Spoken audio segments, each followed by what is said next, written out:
Are you interested in angels, demons, spirits, ghosts, and monsters? Are you curious about their origins, tales, and influence upon history and on the present day? If so, sit back, relax, and welcome to Southern Demonology, the podcast that explores all of this and more.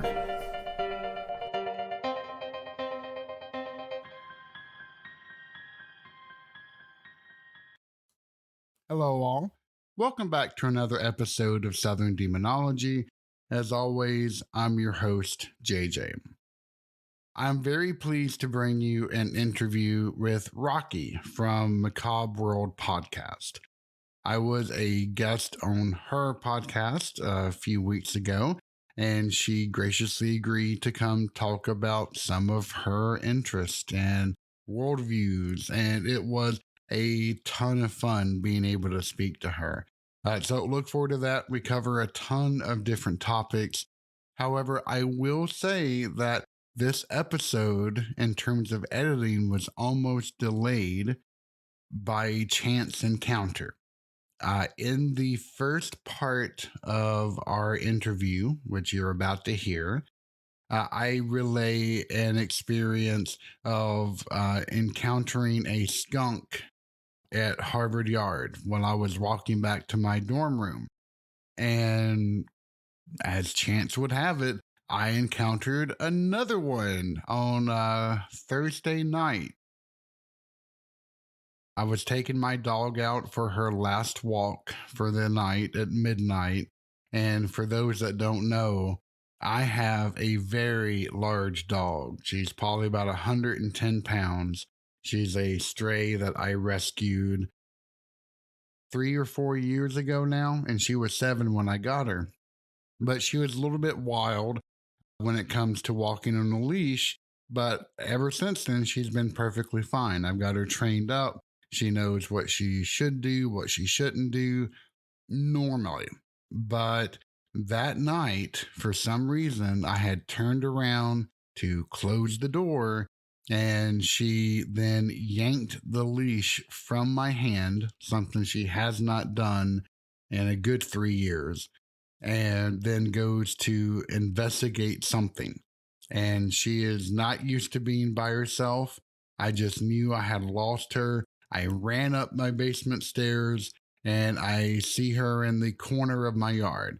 I run over to get her, and I know something is wrong. She is like, has a snarl on her face. She's rubbing her head into the grass.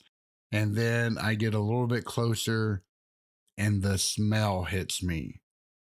Apparently, she had seen a black and white animal that she just had to go chase after. And wouldn't you know it, it was a skunk. So, past couple of days, I have been dealing with a horrendous smell. Yes, I gave her a bath immediately, a couple of baths actually. Tried a couple of homemade solutions that I found on the web. Nothing really worked all that well, but luckily the smell is now fading. But it's definitely been a source of distraction, to put it mildly. Anyway, the only thing else I wanted to say before we get into the interview is, if you wouldn't mind, please rate and subscribe on whatever platform that you happen to listen to the podcast on. That will help me tremendously. Otherwise, sit back, relax, and enjoy the really entertaining and enlightening conversation that I got to have with Rocky. Thank you very much. I have, as a distinct pleasure, Rocky from the Macabre World podcast with us. You can find the link to her podcast on the Friends of the Show site on southerndemonology.com. Thank you so much for joining us today. Hey, JJ, it's great to be here. We had a lot of fun chatting on my podcast, so I'm only happy to come and chat on yours. How are things? Tell me what's going on. What's going on in the Demon South there, my friend?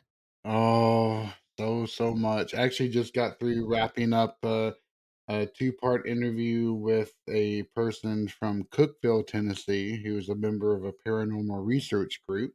And that's actually coming out here. Actually, by the time this goes out, both episodes will have already appeared on our site. But yeah, that was a great chat. How's everything over in Macabre World? Well, Macabre World is based out of New Jersey. I'm in South New Jersey. I'm originally from southeastern New England. I grew up in Rhode Island, so I'm a little bit of a misfit in Jersey. But I think actually, if you look around Jersey, you'll see it's a great place to be a misfit. So there's plenty of that going 19th to on. Washington, D.C. So yeah, Right, well, we're right there. I gotta tell you, I like a cosmopolitan area. I like an area that's got people from all kinds of countries, people from all kinds of places, north, south, old country, new country. There's a whole lot going on. I think that's I think my favorite thing about, and I know that the Northeast is not everybody's favorite area of the country because it is very, population dense. Our property taxes are so exorbitant. I'm always amazed that you don't actually have to be Solomon to own a house here.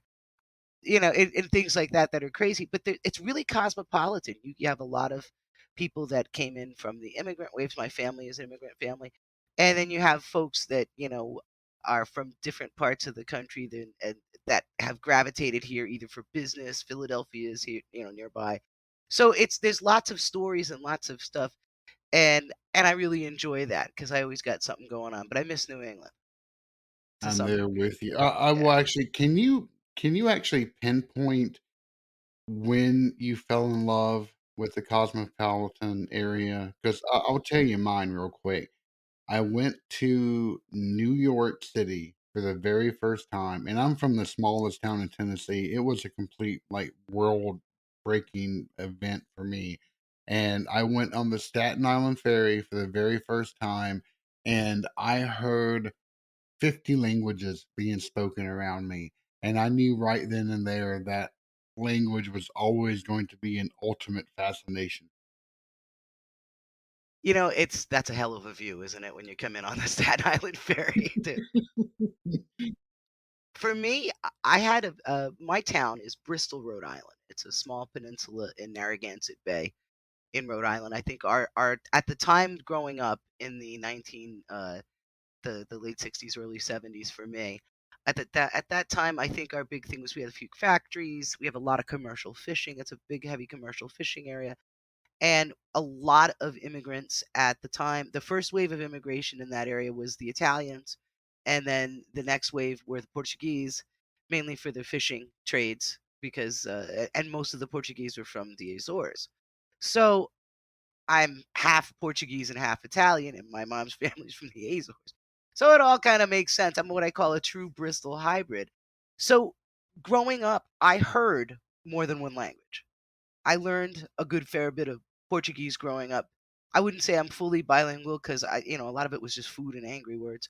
But there's a lot of that going on. I got better at it as time goes on because I wanted to figure out what the adults were talking about. I was that like sneaky little kid that wanted to know what the adults were saying. So Portuguese was code, and I had to crack the code. So that's kind of how I learned a language, basically out of spite. Oh, that's awesome. you know, but so I had this, but it is a microcosm, and I think when we talk about the difference it doesn't seem like a town that at the time probably had maybe 15,000 people in those days. It's probably over 30 now, but which is a relatively small town compared to your town, not so much. But in general, that's a relatively small town. It was a little fishing village, Hmm. that was and in between Providence and Newport, and now it's like little Newport. In fact, my late father, before he passed, looked at our, regular house in a regular neighborhood on a regular street and said, if I didn't outlive my mortgage, I couldn't afford to live here. So, it's one of those places that kind of got built up, but I still have family there. So I went to college in Boston, and that was kind of an experience because Bristol, Rhode Island, at the time was diverse in the sense of we had all kinds of Mediterranean people, but Hmm. I didn't have all kinds of other people. So Right. I mean, we had lots of Portuguese folks, we had lots of Italian folks. Somebody heard that so and so's aunt was Greek, and then and that was a little bit of a mix in there. We had And I love it all. Be honest with you, I think the more melts, the better. I think they're a great melting point are two things: food and horror movies. Yep. You know, Completely and agree. some of the greatest conversations I've had about horror movies and things with people for learning where your common ground is. Did you know that the word and I somebody's gonna write in and tell you what it is because I can't remember it. My late friend Sophie told me the word for vampire in Greek apparently means poop eater. I'm cleaning that up. And that's what the word for vampire. And she also taught me her spina bifida. So that's how this works. You gotta have. That's why you have popcorn at the movies. Food and horror goes together. Amen to I that think one. we need. Are the people from the cooking channel listening? Because they need to do a show where you have food and horror. The world's most horrible chefs or something. I don't know That because would actually be a phenomenal it thing. would But be. Somebody get on that. All right, readers, right, listeners, readers, everybody. actually, it's funny when you approach a language from a like a nerd culture type of perspective. Sure, It's kind of weird how you get much more specific vocabulary, even though your general language skills are lacking. So for like in my household, I have two different languages being spoken constantly, Chinese and Japanese, in addition to English. Usually all three fuse together in some weird combination that makes my head hurt. fair. But I was talking to my wife and I was like, yeah, you know what a Kuketski is, right? She's like, nope. I'm like, it's vampire. Come on. She's like, nope, never heard of that. I went, "Okay." Well, the words can also change dialect wise, especially for some of, like you said, the more deeper, more interesting words. We talked on my podcast about some of the ancient horrors in the modern world, and I said in a side convo that one of the things I'm enjoying about our emerging colleagueship is that we both kind of take that ancient world on the modern twist. We both have vestiges of that in our areas of interest, in our areas of study, and in our experience, where old meets new, old country, new country, that kind of thing. Because Mhm. when I was a kid, I mean, when I'm a little kid, eventually I got geography, like, to a reasonable level. But when you're really little, you actually think when you listen to all the grown-ups talking around you that there is a real country that's just this giant landmass called the old country. And you know how people got here from the old country? On one particular vessel, and it's called the boat. Yep. Because whenever you heard, oh, that's Mrs. So and so, she came over on the boat with your grandmother from the old country, and that's the kind of thing, and so it was a different kind of cosmopolitan. If this makes any kind of sense, when I got to Boston and I went to college and I got mixed in with a far more diverse crowd of people, I realized just how strange I was. Mm. Instead of it making you feel like more normal and more, I just felt weirder and weirder because I mean I grew up with this old world kind of mentality and this sort of like clannish thing, and they're here and now I'm with all these kinds of people and everybody. But once again, food and horror movies, you learn how to get into it and talk to people about their experiences, about their culture and about their food, and get their spina bifida recipe and learn how to make all kinds of cool stuff and listen to what their cultures are like, and that's how but I like a cosmopolitan culture because I like the variety. I'm not the person who goes to the buffet and just eats the macaroni and cheese. I definitely want to try stuff. I want to talk to people and figure out what's making them tick. And this, like I said, this old world, new world thing. It amazes me how many um, cultures we have, and there's still valid arguments on, and I say valid arguments, I mean strong with support Mhm. arguments on whether or not there is any kind of an afterlife and on whether or not good and evil in the spiritual sense actually exists. And I think it's interesting that we've come this far. We can put a man on the moon, but we can't really settle whether or not there is some sort of everlasting, and we're always looking for proof because we're Well, hoping for not that. only that, but there's also just some basics of philosophy that, we have a ton every philosopher comes up with their own concept of a particular idea, whether it's utilitarianism or morality or justice or whatever it may be, and yet we still have no sense of what may be the best or the metaphysical true, whatever you may want to make of it. I mean, we still consider our philosophy of government to be an experiment. I mean, it's just we have such a Have you read the lack of paper lately, common JJ? It ground. is an experiment. It is, especially these days. That has certainly proven to to stress it a good bit, but I'm so glad that you said, the thing about feeling weirder, 'cause, I think we have that in common too. I went to grad school in Boston, and yeah, I mean, like, my college was just a group of 1,000 guys out in the woods in the middle of Virginia, so there wasn't too much of a differentiator there besides most of them were rich and I was dirt poor, Right? but when I went to Boston, oh my gosh, I felt like the ultimate, hack. Like, do I really should I really be here? There was one night that I was walking back from the library to my dorm room, and I saw a skunk walking parallel to me in in line with me, and I almost broke down crying because it reminded me of home because it was wildlife that I have not seen in forever. It There's was plenty the of most wildlife in pathetic Boston, and isn't skunks there? Not display. too furry. Yeah. Well, and I always like to differentiate that there is a pretty big difference between a Rhode Islander and a Bostonian, and if nothing else, the Bostonian will vehemently agree. Um, but it both, and oddly enough, the accents aren't even the same. But that there is a culture shock. I come from this little harbor town, fishing town with this European flair, and you come from a small place, with a lot of nature and everything, and all of a sudden we're in the middle of that, and there's trains and planes, and it was crazy. I think my only problem with the Big H is that apparently when people meet people from New England, one of their catchphrases they enjoy having them say involves where one parks one vehicle. Yes, In a particular, absolutely. so all I have to sell if anybody's gone, do you park your car and have it? Yeah, and I say, well, yeah, they're gonna tell you to Somerville though. Sure, but they're gonna tell you to Exactly, Somerville. and that's actually where I lived when I went. Right, yeah, well, or Meffa. Meffa. Oh my god. Meffa, yeah, it's a good time. There's so many cool stories coming out of Boston. I mean, Boston is a cool place. You've got that whole, like I said, the old world thing that really sinks in there. Providence, Rhode Island is an undercurrent of weird on the east side. Of course, you have that is the stomping grounds, birthplace, and final resting place of the American author H.P. Lovecraft. Yep, And I think a lot of us weirdlings, when we started venturing out and reading past our assigned reading, and I know that not everybody does that. I'm gonna guess the kind of folks listening to your podcast read beyond the assigned reading. We all read if we all enjoyed absolutely. it. Yeah.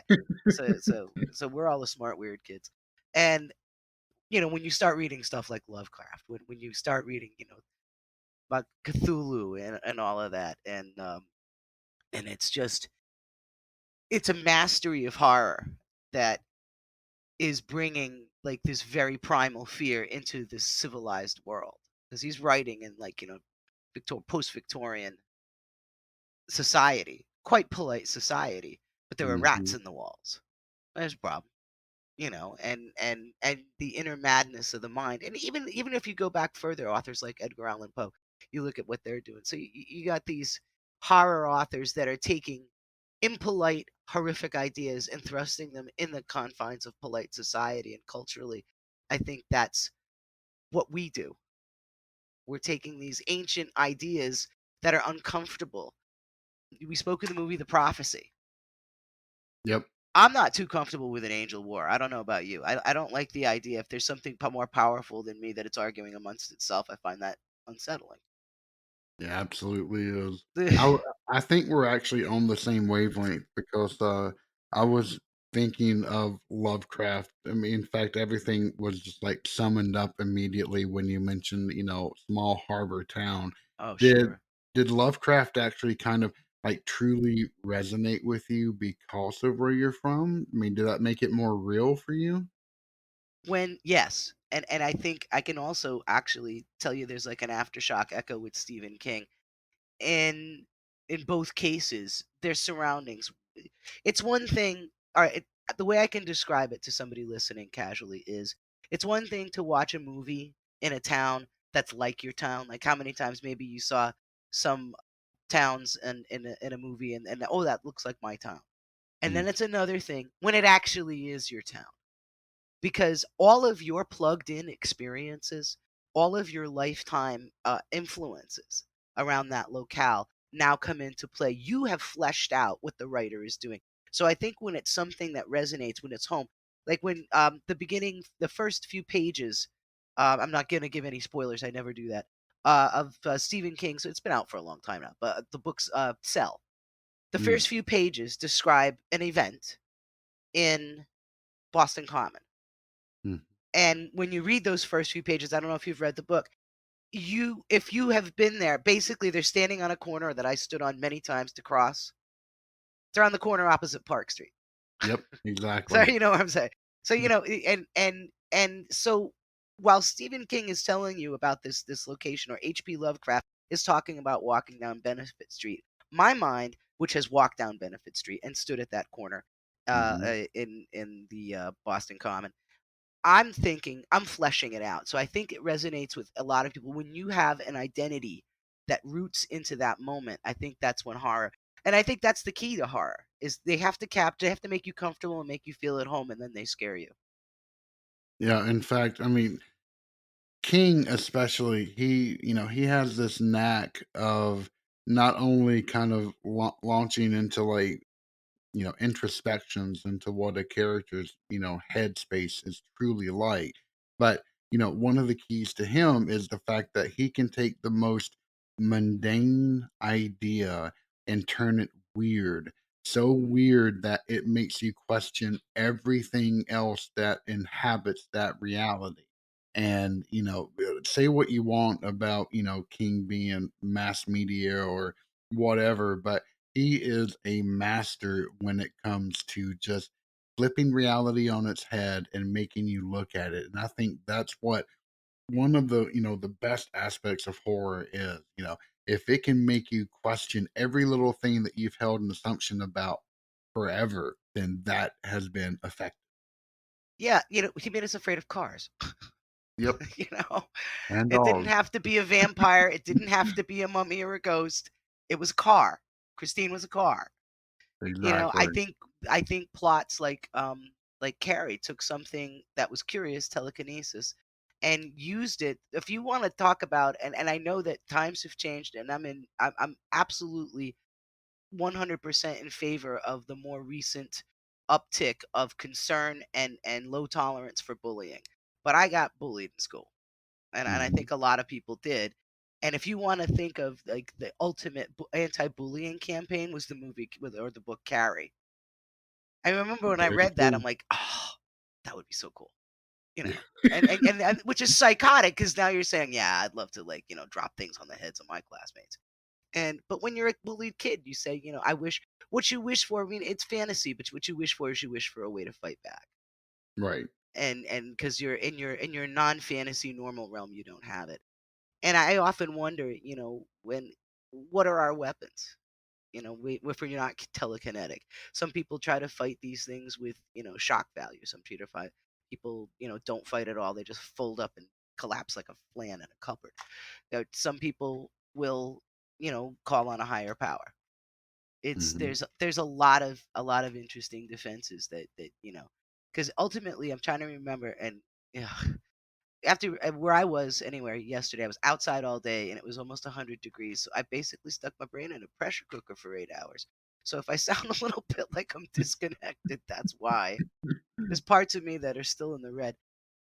But I I think Carrie was vanquished in the end. She basically like imploded upon herself, more or less, the plot line. But what the good and evil fight is a theme through life, through culture, through ancient, through and everything is based on that. I mean, horror. We like horror movies where we have a happy ending. Why do we need that happy ending?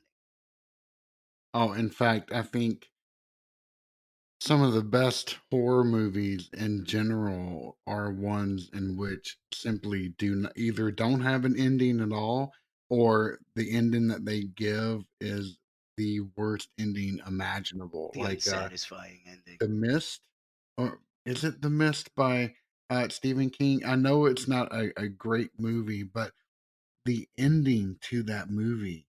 What have you seen it? I have not. I kind of like went on. I, I love Stephen King, but I got to say this, and this is just my personal opinion.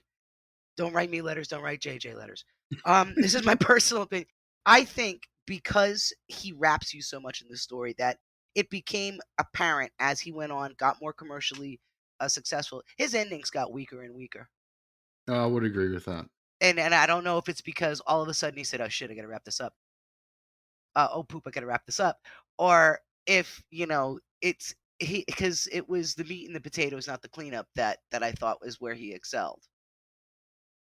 Oh, I mean, His the character development second to none. exactly. That is, I mean, he inherited a tradition of that, and in the beginning, it was so strong. And yeah, I do agree that it has become much weaker. But the ending to the Mist is it's the way in which you would never ever if that was you, you would never ever want to have that happen to you, or you to commit what happened in that movie. And it was just for that reason alone, the rest of the sins of that movie were washed away just because that ending was I'll so have to check that out. sublime.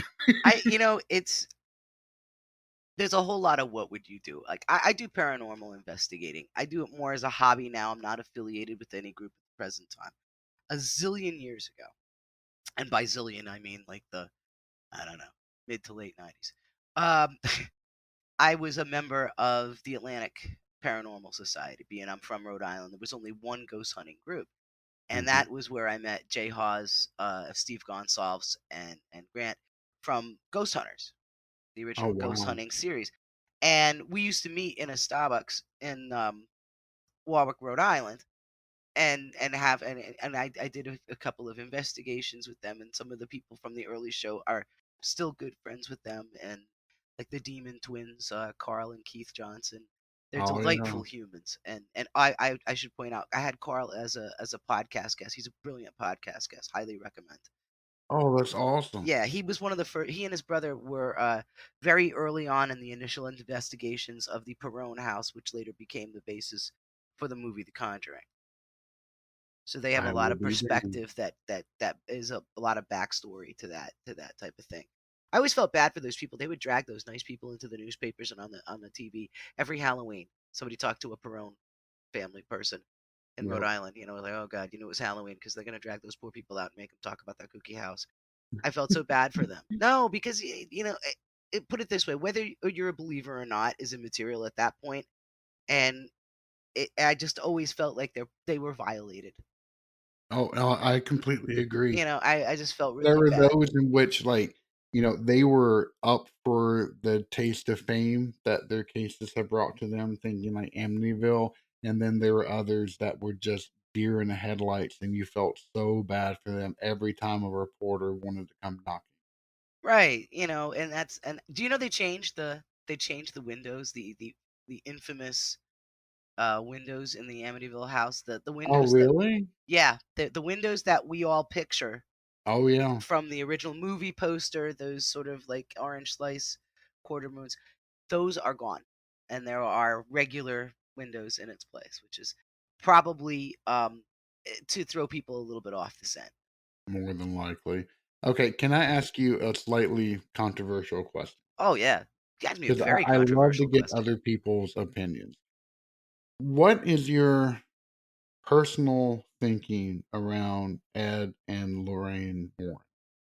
I actually met Ed and Lorraine Warren. Really? Yes, in the early '90s, I was I worked with historical cemetery preservation, something that's still very active with that.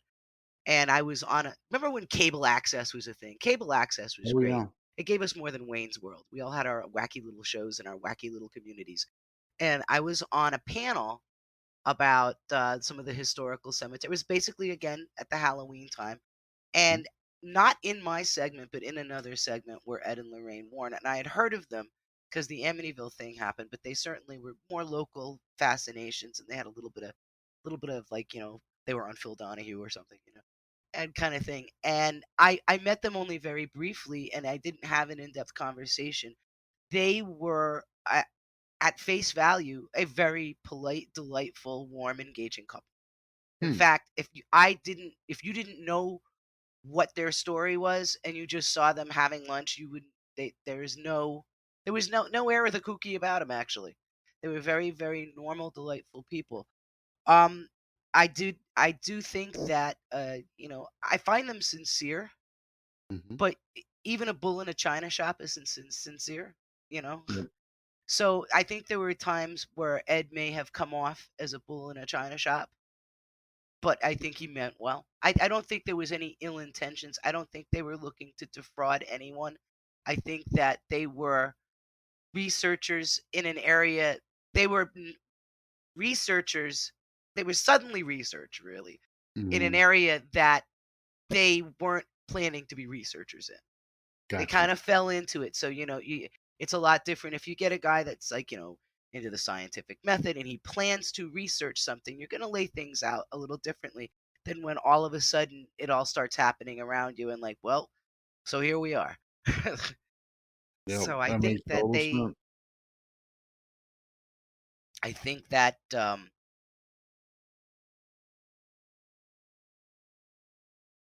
Oh, sure.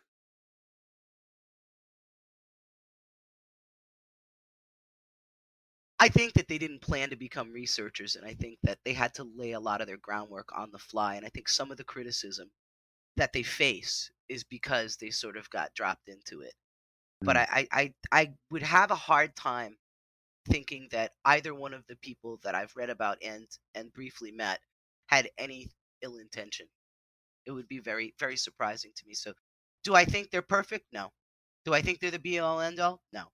Do I think they are or were sincere researchers? I do. I think the whole Yeah. thing about where he was doing exorcisms was weird, though. I would completely agree with that. And honestly, if you've read any of their books, it's almost like my only complaint is that they try to throw on a Hollywood ending to everything, where everything that they ever touched suddenly displayed gross abuses of power, and I don't really know if I can buy that. That just doesn't ring true with anything that I've ever encountered. But then again, it's just healthy skepticism from my end. I'm not saying that's the way it is. So. Well, there's it's a controversial subject. I think it also gets very subjective. Thank you for listening to Southern Demonology. Find us online at southerndemonology.com, where you can find all of our social and podcasting links. Also, if you have a moment, please feel free to rate this podcast and leave any encouraging feedbacks that you may have. As always, I am JJ, and it has been a pleasure getting to talk to you today.